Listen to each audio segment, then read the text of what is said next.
राज्य भी बढ़ाइब मागणा राशन अवधि ई-केवाईसी पर बाकी लोकंकु मिलिबो नुआ राशन कार्ड।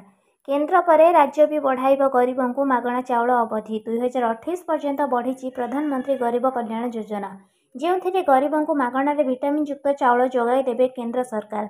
एथिपाई प्रधानमंत्री को धन्यवाद जणाइछन्ति खाद्य जोगाण और खाउटी कल्याण मंत्री कृष्णचंद्र पात्र। से कहते जे गरीब लोकों पाई यह निहाती आवश्यक। राज्य सरकार निजस्व योजन से अनुपात मागणारे चाउल जोगाण अवधि वृद्धि करेंगे।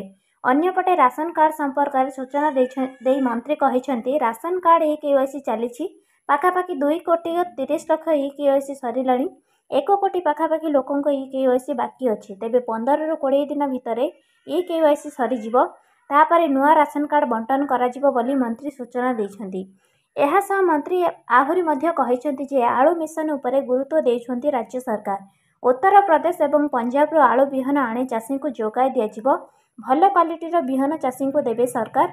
एने उपमुख्यमंत्री कनकवर्धन सिंहदेव घोषणा करिछन्ति। आलू उत्पादन में आत्मनिर्भरशील हेबो ओडिशा। आउ कौनसी राज्य आगे हाथ पताइबे नहीं। मुख्यमंत्री मध्य 58टी सब डिविजन रे 58टी शीतल भंडार तैयारी करिबा पई निष्पत्ति नेछन्ति।